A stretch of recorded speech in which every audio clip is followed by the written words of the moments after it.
Hello family, welcome to my channel, Juno and Kairos, where we sit down to expose the lies, tactics, and devices of the enemy, as well as revealing the good news and the glory of the Lord Yahweh. In today's video, I'd like to dive into wisdom and why it's something that shouldn't be played with and should be taken very seriously. Now, how serious someone takes the wisdom of the Lord is dependent on their fear of the Lord, because a lot of times people reject wisdom because it either makes them feel called out or it makes them feel like what their flesh enjoys is being called out. And that's the ultimate test on your fear of the Lord and whether you'll be applying that wisdom to yourself or not. Proverbs touches deeply on this, and I'm going to dive into a couple different verses. So in Proverbs 23, so on, it states, "If you had responded to my rebuke, I would have poured out my heart to you and made my thoughts known to you. But since you rejected me when I called and no one gave heed when I stretched out my hand, since you ignored all my advice and would not accept my rebuke, I in turn will laugh at your disaster. I will mock when calamity overtakes you.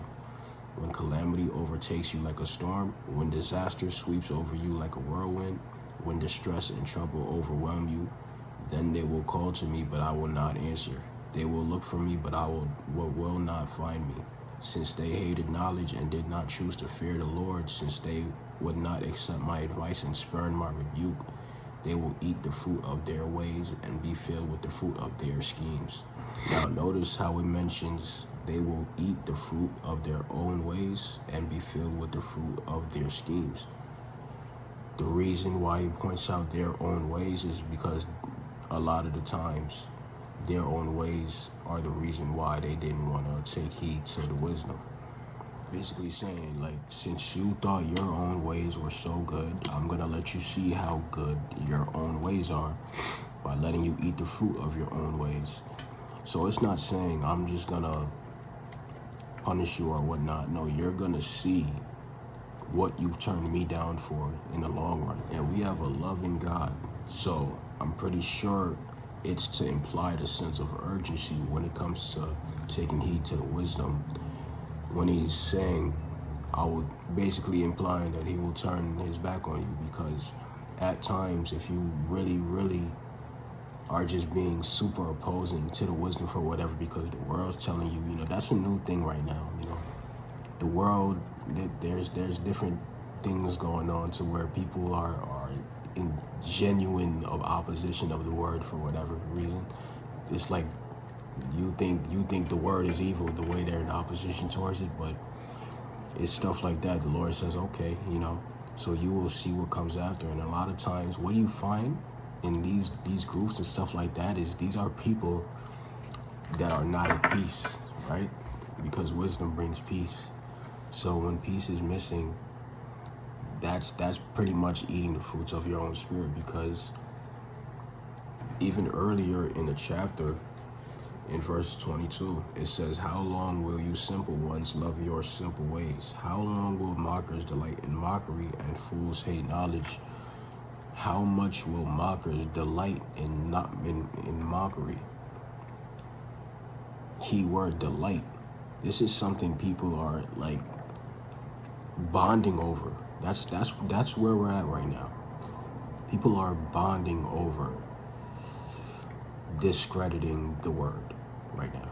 And sometimes in order for them to realize how great of disrespect that is to the Lord, he will allow them to be accessible to the same enemy that they're either blindly or unblindly supporting, because that's what they're doing. Basically, you're going against the word. You're saying Satan, you can take over. However it looks, there's so many different things in this world, different campaigns going on and stuff. So however it looks, but just know Satan's behind it, bro. How you know Satan's behind it? There's no peace, like I mentioned. It's coming from a state of wrath or a state of bitterness and unforgiveness, ego, pride, or some form of stubbornness or closed-mindedness. In verse 33, it says, but whoever listens to me will live in safety and be at ease without fear of harm.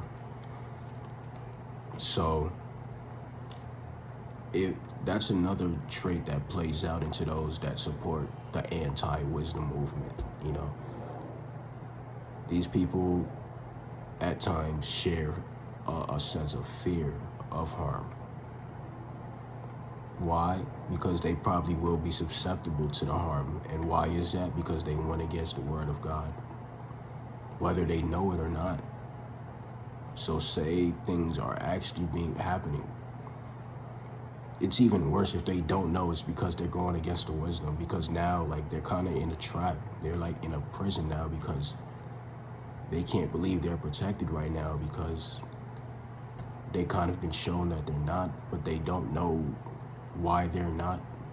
So it's like that's when Satan can pretty much put them in a headlock for life now, because it's like he can just lie to them from there on out. And like that's how a lot of people enter into, like, you know, get initiated or get forced into the darkness, because now it's like they've experienced the demonic, they've experienced the darkness, and it's like they feel they don't have no other way. Like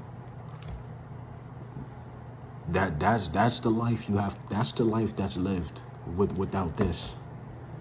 So I hope we understanding that. That's the life that's lived without this. You don't have this. You're missing the light inside of you that's gonna have you firm and standing in authority and sovereignty. So you think you're going against this and you're gonna be out here like doing it on your own accord, or you'll find out. You're gonna see the pressure of the enemy. Them demons are real. Them devils are real. Trust me, I know this. But I have this. Now we're gonna be transitioning into the benefits of actually taking heed to wisdom. And we're still in Proverbs. We're in chapter 2 now. I'm trying to figure out where I want to start at.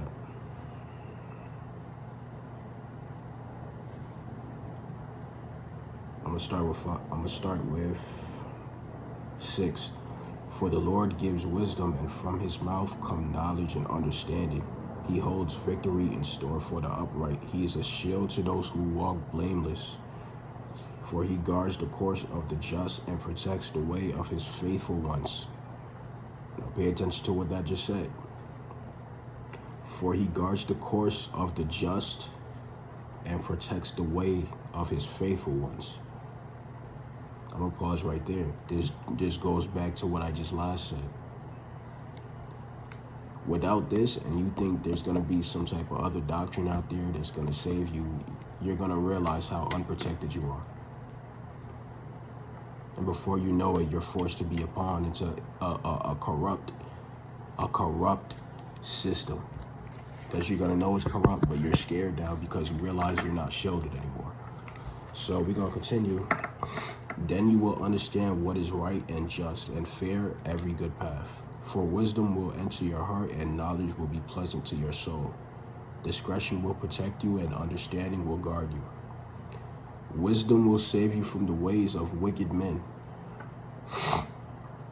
from men whose words are perverse, who leave the straight path to walk in dark ways, who delight in doing wrong and rejoice in the perverseness of evil, whose paths are crooked and who are devious in their ways.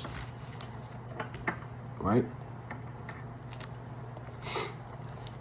It will save you also from the adulteress, from the wayward wife with her seductive words. Men, have you been there before? Who has left the partner of her youth and ignored the covenant she made before God. For her house leads down to death, and her paths to the spirit of the dead. None who go to her return or attain the paths of life. Thus you will walk in the ways of good men and keep to the paths of the righteous. For the upright will live in the land, and the blameless will remain in it. But the wicked will be cut off from the land, and the unfaithful will... Now, like, I'm looking at the camera for multiple reasons. So it's like, it's for multiple reasons why I'm trying to imply certain things, because I'm a Gemini. Like, even though I know that they say, the zodiacs don't really coincide with this, but how I think, I have like 5 things that'll pop up in my mind at once, So basically, yeah. So you taking heed to the wisdom, because there's a million different dark paths that this devil wants you to fall victim to one of them. There's not just 1 or 2, 3 ways to get you off track. There's a lot of different ways that he has set out here. This will keep you on the narrow one path that God has made for you. Yeah, I'm gonna shoot, cause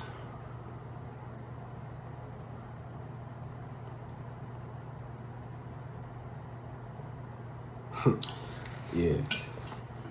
It said, wisdom will save you from the ways of wicked men, from men whose words are perverse, who leave the straight paths to walk in dark ways, who delight in doing wrong, and rejoice in the perverseness of evil, whose paths are crooked. So you want to be a part of whatever looks hip? Yeah, until you find out it's not hip. It wasn't hip. It was a system that people got deceived into, and they don't want to be a part of that system anymore, whether they look like it or not. Wisdom will keep you from having to experience that. Respecting this will keep you from having to experience that. But you do make this the centerpiece of your life. Proverbs chapter 3 says, my son, do not forget my teaching, but keep my commands in your heart, for they will prolong your life many years and bring you prosperity. Let love and faithfulness never leave you. Bind them around your neck, write them on the tablet of your heart. Then you will win favor and a good name in the sight of God and man. Trust in the Lord with all your heart and lean not on your own understanding. In all your ways acknowledge him, and he will make your path straight. We're going to stop right there. I want to focus on 5 and 6 right now. It says, trust in the Lord with all your heart and lean not on your own understanding. A lot of times, especially as young adults, when we are out into the real world, this is especially where the enemy can ensnare you and trap you. Because you're not all the way, you don't have, a lot of us may have premature foundations. We're not all the way sure who we are yet. Hypothetically speaking, because when you have this, you'll get revealed, you'll get revelation into who you are and what you got to do. But yeah, say you're not though. You're out here blank. You're free game, free wreck, and you don't know that. You think you don't know that stars. People are looking for stars in the spirit. This is not a carnal thing to where, oh, this person, we're going to them for this. We're going to them because they're good at this. No, they're going to you because you have that star. And you don't know you have that star. So they're going to use the fact that they have something that you can benefit from, and you don't know that they're taking that star from you. So once the star is gone, you realize the protection is gone. It's hopefully you didn't sign any contracts or do any crazy things like. So now when that shield is gone, they're basically like, ha ha ha. What you gonna do now? It's you know what I'm saying? That's it. That's where the devastation comes from. That's where the depression comes from with a lot of these celebrities, because these are wicked people we're talking about. These people aren't humans. These are not human beings we're dealing with, bro. That's where that, and there's no, once you sign certain contracts or do certain rituals and whatnot, that's pretty much it. This doesn't want you to go through that. That's pretty much it. In all your ways acknowledge him, and he will make your path straight. So this is where you find out where your path is. This is where you find out where to navigate. Do I turn here or do I turn here? Do I go this way or do I just keep going up? This. Now I'm gonna end this off with Proverbs chapter 3, verse 13, so on. Blessed is the man who finds wisdom, the man who gains understanding. For she is more profitable than silver and yields better returns than gold. She is more precious than rubies. Nothing you desire can compare with her. Long life is in her right hand. In her left hand are riches and honor. Her ways are pleasant ways, and all her paths are peace. She is a tree of life to those who embrace her. Those who lay hold of her will be blessed. Now, I feel like the comparison between, like, silver, gold, and rubies is basically implying that this spiritual substance is more than anything that you can be enticed by out here. So if you like to live a life of peace, abundance, happiness, fruitfulness, all the things of that nature, it's gonna come from here. It's gonna come from here. Now, if you know, I want to be this person, this, I'd rather do this my way, that's fine. But get ready for what comes with that, though. Get ready for the restlessness, right? The attacks. Get ready for all of it. The competition, the jealousy, the conniving stuff going on, the backbiting. Those vibrate. You see how it's such two contrast vibrations. Depending on which route you choose to take. Am I going to take the humble route and yield to what I need to yield to? Or am I going to go the worldly way and fall victim to what everyone else is getting tormented with because they did the same thing?